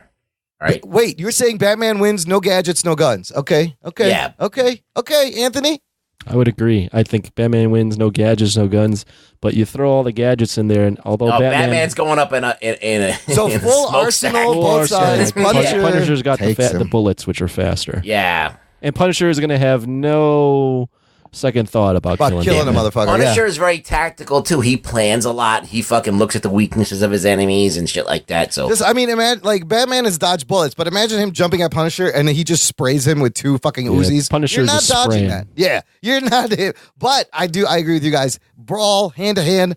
Batman's way better fighter. In the comic book, I believe Batman does win that match. Here's a great one. This is like a battle for all times. This would be like the headline match. If this was like a cosplay UFC event, which I would love to see this would be the headline match. Superman versus the Hulk. They have fought several times. There's that awesome 4-part video on YouTube, listener. If you have not seen it, check it out. It's really well done. Made by Mike Habjan, and it's literally, he has CGI'd with loving care Chris Reeves Superman battling, is it Ruffalo Hulk? He changes the Hulks every time. Every time. Battling whoever is the current Hulk, and it looks like a big budget movie. Why haven't they done this in a movie? It's amazing. It's so good. They don't need to do it in a movie. This is good. This is just as good as I'll put watching. links in the show notes. I don't know how it ends. What do you guys think? Who wins Superman versus the Hulk? Ruggs, you go first. They seem to be pretty evenly matched, but this is the thing that I would always say is that Superman has the power of flight and can breathe in space and all that shit. Yes. So he could if he can get Hulk up into space and launch him somewhere and where he can't come back, then he wins. But you see him do in part 3 of that video. It's an amazing scene. He almost does it. He's pushing him up. Hulk is trying to punch him and he's got him on his back and you see him start to lose consciousness. It's so good. Anthony, who takes this battle? Rug Boy changed my mind. I was going to say Hulk. Oh. Because the madder he gets, the stronger he gets. But not only can Superman throw him into space, but if Superman were ever to want to kill, he could just eviscerate him with his eye blast. Too. Oh, easily just cut him in half. Right. But the Hulk can also toss Superman into space easily, just as easily. Yeah, but he'll Superman fly can breathe back. in space. Oh, he can fly and breathe. That's right. He doesn't need air. Right. Yeah. So the struggle would be to get Hulk up, if Hulk would let him get up in the air. Now, when you see this kind of a fight, Superman versus the Hulk, the Hulk never fucking backs down. Even when Superman's pounding him into the fucking ground. Infinity War point. I feel something happening here. Exactly. And so thus, you get disappointed that Thanos. Yeah, Thanos gave him a little bit of performance anxiety. If that scene would have went on a little bit longer and really punished the Hulk, then I would buy the whole he's scared thing. But it didn't go on long enough to sell that point. They had to write him out because we just had a whole movie with him. I just said, yes, they have to write him out. How would you write him out? They didn't. No, they could still do the same thing, but the fight wasn't long enough to satisfy the people who came to see the Hulk. And it wasn't really long enough to make you believe that the Hulk was scared. It happened so fast. It could have been a little more epic, a little more brutal. Yes. Like, Hulk was just trying everything and couldn't do anything. This YouTube video by Mike Habjan, I got to give the guy props. It's so fucking good. If you haven't seen it, watch it over and over again. In this comic book, it's the 90s, remember? So Mullet Superman takes down a Hulk who is being controlled by Banner's mind and wears tight pants that don't rip somehow. Right. But it's a Banner-controlled smart Hulk. But Superman wins that one in that battle. Flash versus He wins it in the comics, too. In the Superman wins, right? Yeah. I think that's what I was just is Mullet Superman beats Banner. Flash versus Quicksilver. Flash, hands down. Two speedsters. Why Flash so quickly? He's faster. He's faster. You think he's faster? They've established that he goes through time and I think he's got more experience with his time and his speed powers. He's just faster. And he is faster. Flash also wins in the comic books. You guys are correct. Thor versus Captain Marvel. Not Brie Larson, Carol Danvers, but Shazam. Two gods. Oh, Shazam. Thor versus Shazam. Two gods that are that control lightning. Right. Who would take this? Anthony, why don't you take this one first? You know why I'm gonna go Thor. Okay. Not because of power, but because of experience. Because in Captain Marvel, Shazam's body is a little boy. It is. Well, you are dealing with Thor, who is thousands of years old. Yeah, that little boy is a little bit of a handicap right away, isn't he? Right. So Yeah. you're dealing with experience. Yeah. I'm going with Anthony on this one. I was supposed to say the same thing. You guys are absolutely correct. In the book, Thor has to force Shazam to become Billy Batson. He traps him, and he has to become small. And then Thor absorbs that magic lightning, causing Shazam pretty much inactive. Like, he can't become Shazam because Thor just absorbed his magic fucking lightning. Shit. Good shit right there. And then, that overpowers him, and somehow the hammer lands with Wonder Woman. Like, she ends up holding she the hammer. picks it up. Yeah. Right? All right, Yeah. here's another fucking battle for the ages. Aquaman Arthur Curry versus Namor. Atlanteans from both sides of the comic book fence. Ruggs, who takes this one? I mean, I want to say Namor, but I know in the comics it's Aquaman hits him in Namor with a fucking whale. I just remember that. Yes, he like does. he fucking just. It's like he slaps him with a fish and he dies. No, it knocks him out. Anthony, how would this go down? I was going to lean towards Namor just because I think he's a little more ruthless. Yes. But I can't argue with being slapped in the face with a whale, right? Dude, but I mean, I don't think that would take Namor down either. Yeah. Like, Namor probably been slapped with a whale before. This is why I think Aquaman would win, though, because the reasoning of how this happened kind of made sense. First of all, again, 90s, this is hook hand Aquaman with the fucking mullet. Yeah. And he actually won by cheating a little. He knew Namor was too noble to cheat in this fight. Namor's nobility, what kind of was his downfall, and he ends up like trapping him, tricking him, and then crushing him with a fucking whale. Yeah. So that's why I think Aquaman would figure out that this guy is too noble. Next one, Robin. I forget which Robin this is. Dick Grayson? This is a dumb matchup. This is and a terrible matchup. They're skip only this one. matched up because Jubilee is kind of dressed like Robin. Yeah. That's the why. dumbest It was thing in the Tim world. Drake Robin. It was Tim Drake Robin versus Jubilee. Robin wins without, he ties her up without throwing He punches. ties her up and then they Give me start a making break. out. That is a lame match. Like, who would be a better matchup for Robin? I would think it would have to be are there sidekicks? It would be the kid. Well, Marvel doesn't really do a lot of you would go sidekicks. Robin versus Bucky. Oh, yeah. Or Nightwing versus Bucky would be a good one too. Or Nightwing versus Bucky, yeah. Nightwing versus Bucky. That is a lame matchup. Let's go on to this next one, which is a huge matchup. Green Lantern versus Silver Surfer Norrinrad. In the case of the 90s book, they were talking about the Kyle Rayner graphic designer artist Green Lantern. But it could be. Did you love Kyle Rayner? As a graphic designer, I don't know. I thought it was weird that like I was like, ooh, a graphic designer nerd got a crazy imagination. Yeah, so I'm gonna hit you with a font. Yes, here's a protractor and a T-square. Like, here's what are an you throwing ascender at up your ass. Superscript. Like, what are you doing? Like, what could a graphic designer do? Yes, Don't make me use my rule of thirds. Logo attack. Like, what are you gonna do as a Green Lantern if you're a fucking? I don't know. Oh, I think he's my least two favorite. graphic designers got those jokes. Only graphic designers Yeah. are in the show. So you could pick any Green Lantern. This is kind of a loaded question, but who would win? Anthony, Green Lantern versus Silver Surfer. As much as I like Green Lantern, I got to lean towards Silver Surfer.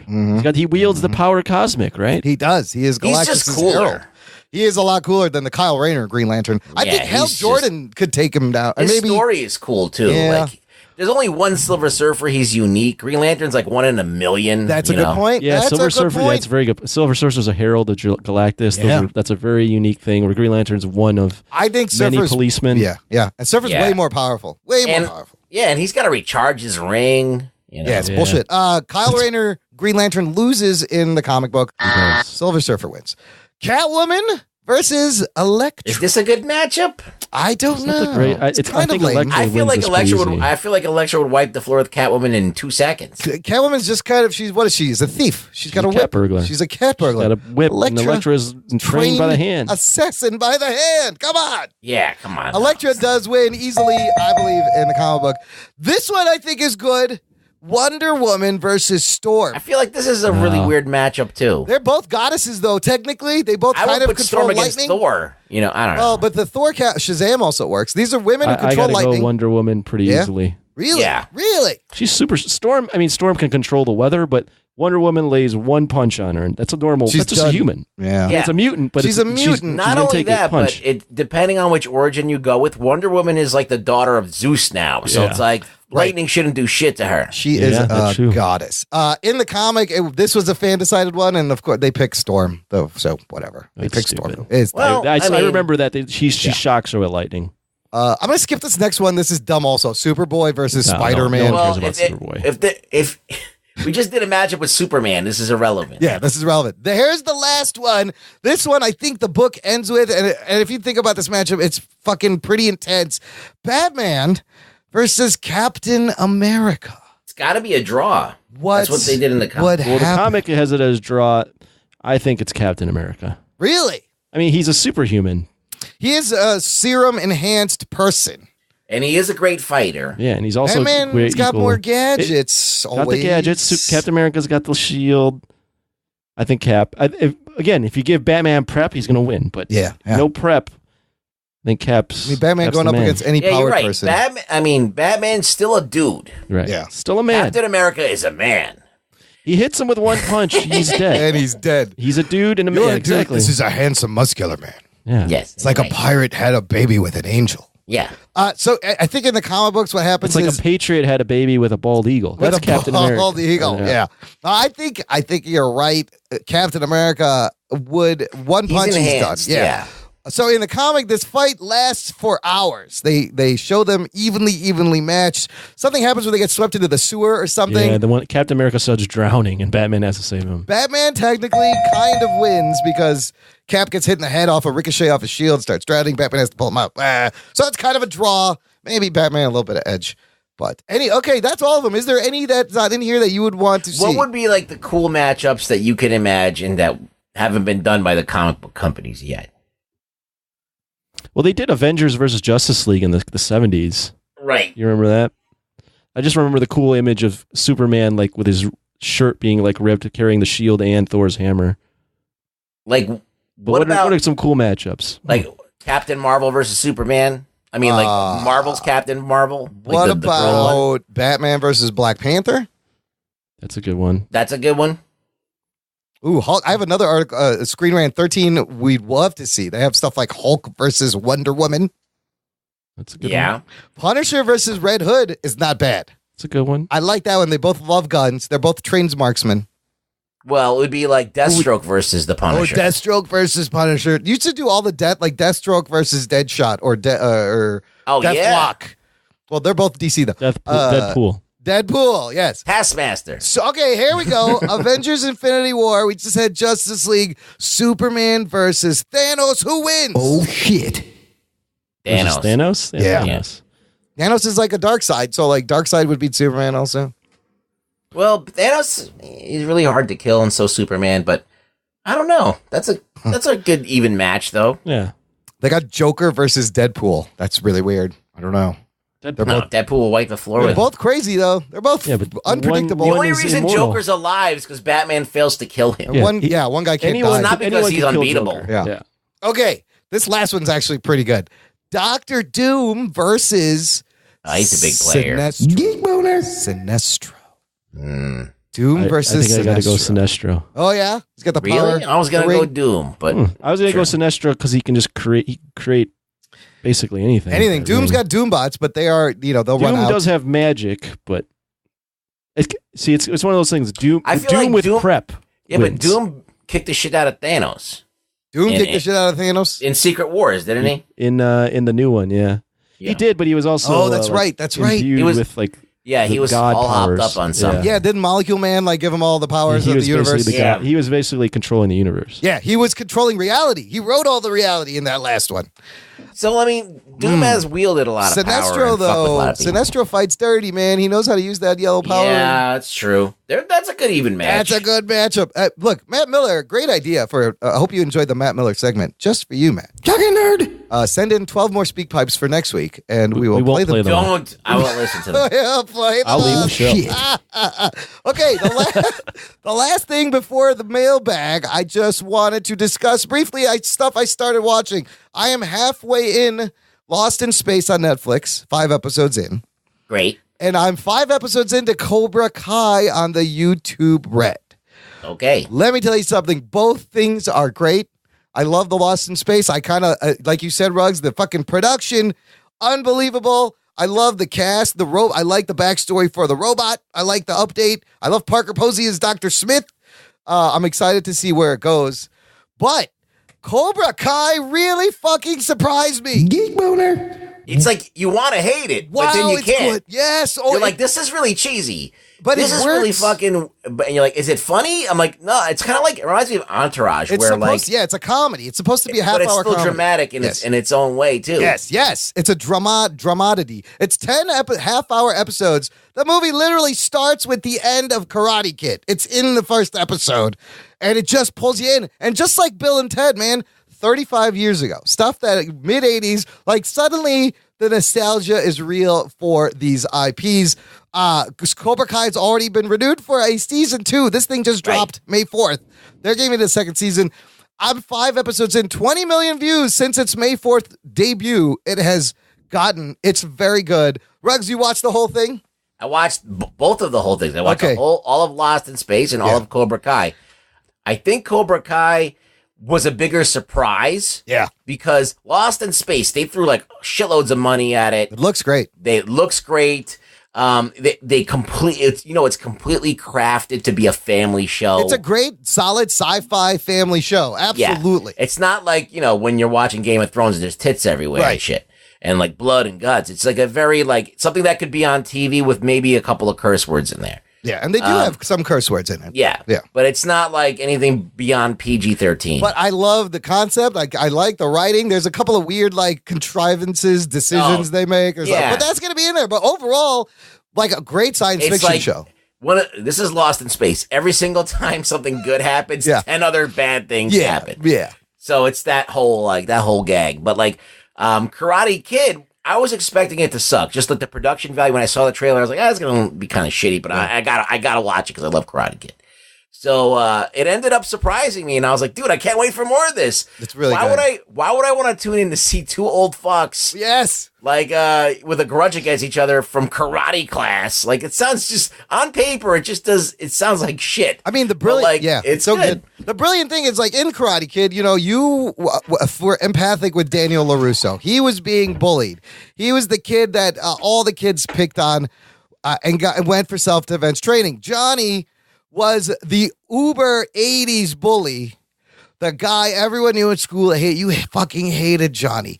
The flip that they've done here is brilliant. Johnny, he's still an asshole, but he's training kids that are being picked on in school. Meanwhile, Daniel LaRusso is he's a successful car dealer, and he's kind of a douchebag, but he trains his daughter to fight, and she's dating these assholes that are picking on the kid that goes to Johnny to get training. That's kind of cool. It's great. Everything's It's really intertwined good. Yes. a little bit too much, but it works for this because it's. I mean, they're trying to squeeze the most cheesy melodrama out Okay, of wait. this. Tell me this one thing I want you to spoil. Spoiler alert. They are going to fight, right? Danny and Johnny. Maybe. Okay. I want to admit to something right now, even though I'm not watching this show. Yeah. I own all 4 Karate Kids. Did you like the Karate Kids? I did. Yeah, the first, number 1 and 2 are really good. They are very good. Absolutely. The first Karate Kid's one of my favorite. I didn't put it in my list of great movies that I spouted out the other day, but it is one of my favorite movies. But I know that it's not a great movie, like an incredibly made movie, but I really like that. Dude, this show, they flash Gloria back. Love. I can sing that song from Karate Kid Part it's 2. good. They flash back to the original movie. They use footage, these clips, and it just fucking gets you. Like, they have Pat Morita, who died in 2005. They show clips of him remembering things Miyagi told him. It's so fucking good. Anthony, you would love this. You need to get a thing where you can watch things by nefarious means. Oh, is it a YouTube Red thing? It's YouTube Red. I have not paid for YouTube Red. But, okay, basically, having watched half of each season of Lost in Space and Cobra Kai, right now, I can't wait to get back and finish Cobra Kai. Karate Kid, number 1, is like one of my all-time favorite movies. It's such a great movie, dude. It's one of those things, if it's on, you'll watch it. Yeah. If you come across it on cable, you're like, oh. Because there is a thing about it that I really feel like, even without the karate, without all that stuff, I think Mr. Miyagi's what makes the movie for me. Just that mentor just that relationship. character himself. Yeah. He's mysterious. Yeah. He has a tragic past. He's kind of like an alcoholic and he beats up kids. But at the end of the day, he really knows the right thing to tell his kid to get his life in order. I enjoyed that, and I also enjoyed the love story. Yeah. Right. Danny and what's the girl's name? It was Elizabeth Shue. Wasn't it Elizabeth Shue? Yeah. Oh, Allie. Allie, yeah. They have pictures of her, too. Johnny mentions to Dan, he's like, yeah, remember you stole my girl? And he's like, yeah, it was a long time ago. You know how old really Danny good. LaRusso was in that film? He was like 20-something, wasn't he? 23 years old. So that means he's like late 50s. They look like, But I'm saying, he looked like he was 14. He did. He looked like he was 12 in that fucking movie. By Karate Kid 3, he's like 29, like 30 years old, and he's still playing like a 15-year-old. You know what's another brilliant thing they're doing in the show that ties in the millennials and it's so topical is, remember Cobra Kai's like philosophy, strike hard, strike first, no mercy, right? Right. Like over the top, aggressive for the time. Of course, they're bullies. Johnny is using that same philosophy to go after these kids who are being picked who are like, they're pussies. They're soft. There's these entitled pussies. And he's telling them. They've acquiesced to being shitty. They don't even want to try anymore. Yes, and so he's using this aggressive Cobra Kai to snap these kids out of it and be like, no, you strike first, you strike hard, no mercy, you want to be picked on for the rest of your life. It's fucking brilliant. It's so well done, and it's so relatable, and it's a great use of the Karate Kid and tying it into today. Did you get to the cafeteria scene, Imran? Yes, where he kicks their ass. Yes. Oh my God, I was cheering. For Anthony. I was fucking cheering. I was like, yeah, get him. Like that same feeling you got watching Karate Kid when Danny fucking got Johnny at the end. The show gives you. It's really Is the good. remake any good? With Jackie Chan? Oh, I'm not Will watching Smith's that son? shit. I don't know. I did not like it because I feel like that they did a disservice to the movie by aging him down to like 12 or 11 years old or something like 10 years old. Because you don't have that same kind of hormones. You don't have the same kind of, like, you're not coming to grips with your maleness. Yeah, you got to be prepubescent. Like, so like, a little kid, like an 11-year-old kid, is going to that's not going to have as much impact. Oh, you need that on horny you teenager becoming age. What is a man? Yep. You know, you're talking about your boner. You know, you're talking about like you're about to fuck. You're trying to fuck a girl. They try to put like a 10-year-old in love with a girl or something, and like that doesn't you just work. don't believe it. It's just unbelievable. Like they're forcing, and not only that, they're sexualizing like Jaden Smith with his shirt off at like 10 years old. Creepy. And I thought it was very creepy. So, like flexing his muscles and shit like that. Wait, I'm this like, is I don't still in know. the It's same weird. like storyline with Miyagi. That one. Well, in the Oh no, it was Jackie Chan, wasn't it? Chan, yeah. It all happens in China, and he learns kung fu, not karate too. Right. That's also pissed me off. I was gonna say they call it Karate Kid in the movie. It's Kung Fu. Yeah. China does kung fu. I'll give it one compliment because it does have awesome fight scenes. Okay. Then the karate in it or whatever, the kung fu in it is really legit, and some of the filmmaking is legit, like beautiful filmmaking. But like the fact that they aged him down, the fact that he's doing kung fu, the fact that they're sexualizing this kid that's like 10 years old, I feel like, I don't know, it's just to me, I don't like it. I would rather watch if Jaden Smith was in his teens, 17, and and there was like a real love story and a real like test of your manhood, like it makes more sense. Yeah, but then he'd be wearing a white Batman suit, going Batman, Batman. Get married a Bush. He'd be in high heels. I never watched it because the original Karate Kid was like the perfect. So that reboot had nothing to do with the original movie. Was he named Miyagi? Reboot, man. What? He wasn't even named Miyagi. It has nothing to do with it. Nothing at all. Okay. Well, the Cobra Kai is fucking Karate Kid. 35 years later, I predict multiple people that are under the age of like 30 that are gonna like start sending in mail that they love the Karate Kid with Jaden Smith. Oh, Jesus. Well, if you're a fan of that movie, go fuck yourself. Go back and watch the original movie and then watch Cobra Kai on YouTube Red. It's so great. All right, let's wrap it up with some feedback. I have another speak pipe, but this time it's from our buddy Ken Anderson, listener. Here it is. Hey, Jock. Hey, Nerd. Hey, Imran. This is Ken Anderson. It's been a while since I checked in, but I just want to tell you guys are awesome. Yours was the first review that I listened to after me and the 10-year-old daughter went to go see Infinity War. It was amazing. Your review's amazing. And keep up the good work, and I'll be listening. Take care, guys. Bye. Aw. Nerd. You're far too kind. Thanks, Ken Anderson. Ken used to ink my pencils. Shit. That sounds dirty. He used to ink my pencils. It's hot. He's an artist and a good friend. I haven't heard from him for a while. Thanks for sending in a speak pipe. And we have an email from our buddy Wes Cranford, the yank from down under. Hi, guys. He writes, loved last show. Wanted to say, Rug Boy, you're right. Thank you. I'm glad you point out the flaws, so I don't have to during the films. Also, it's great how Anthony, and now everyone, calls out Imran. Funny shit. And Bilotti, if you need money for your new flat, I suggest enlisting Seth, as he can get things moving. I wanted to hit you up with my top 5 MCU movies, but first 2 movies I'd love to see, but probably never will.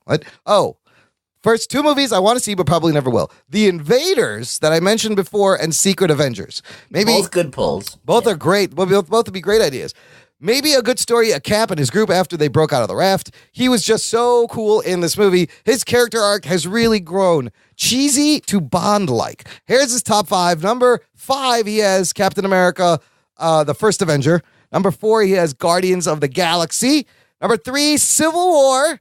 Number 2, Avengers, the First Avengers. And number 1, Winter Soldier. Nerd. No, not a bad list. No Infinity War anywhere. Interesting. Yeah, it's not a bad list at all. Winter Soldier should be up there. It's the best one. This last one ranks so high in all movies because it was so difficult to do, and they really pulled it off. I read Cap a lot as a kid, and I never in a million years thought they could pull off his story in this day and age. Infinity War is great because of the characters, their banter, and the first really decent villain arc in the MCU. Keep up the great work. The chemistry between all 3 of you is awesome, and I look forward to the podcast more than the shows/movies I watch, which is why I'm checking into a mental institution now. The yank from down on Nerd. I think at least he recognizes his problem. Yeah. Yes, that's the first step to recovery is, I know I'm fucking insane. I would love to check into a mental institute because what do you do there? I can sit around in my padded cell, paint, draw. They bring me food. They tell me where to go to bed, when to go to sleep. It sounds fucking great. Like a vacation for him.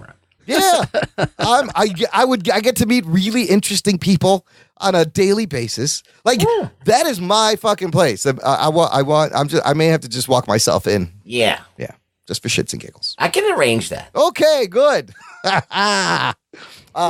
your hand off my penis! Somebody touch my spaghetti! All right, that's it. We out. Ruggs, where can the listener find you? Find me on Twitter fighting with Cardi B fans at Really Rug Boy. Oh, on shit. Twitter. Cardi B fans are coming after you now, Ruggs?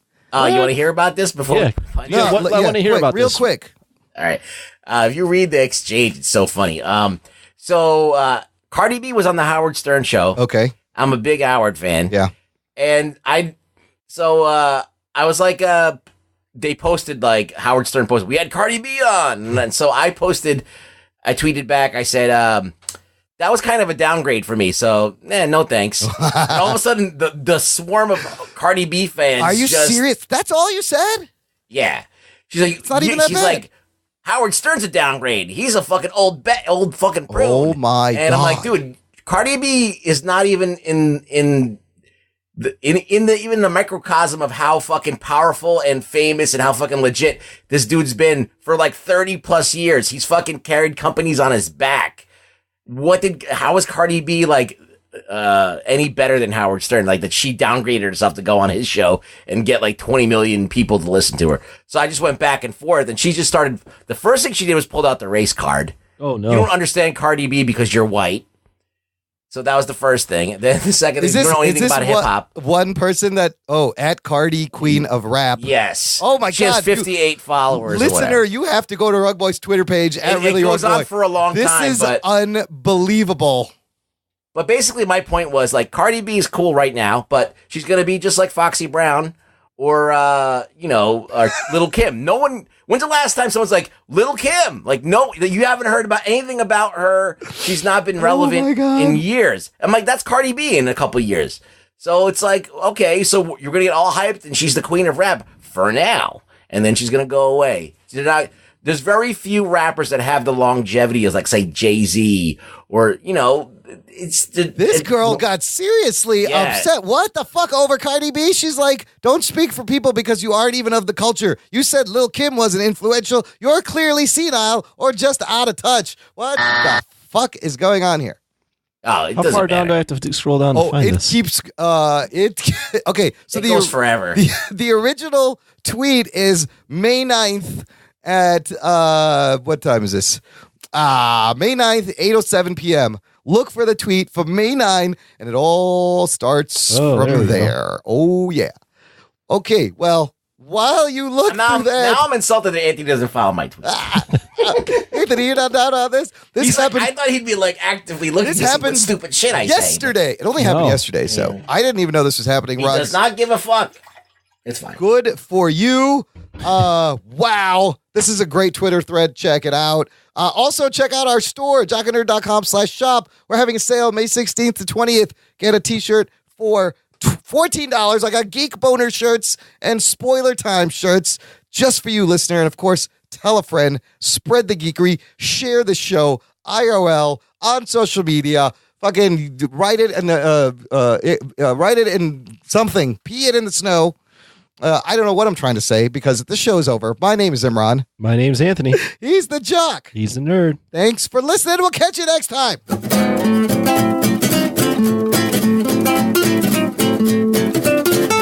hard after the Cardi B. Damn, son. Cardi B. Where's Cardi C and D? Didn't she like start out in like Love and Hip Hop, like a reality show or something? I'm certain I have no idea. She was a stripper. Talking nerd. Hey, it's me again. Just wanted to wish you a good night. Hope you're dreaming of wizards and flying around shooting lasers out of your eyes and catching tons of Charizards. Okay, sweet dreams.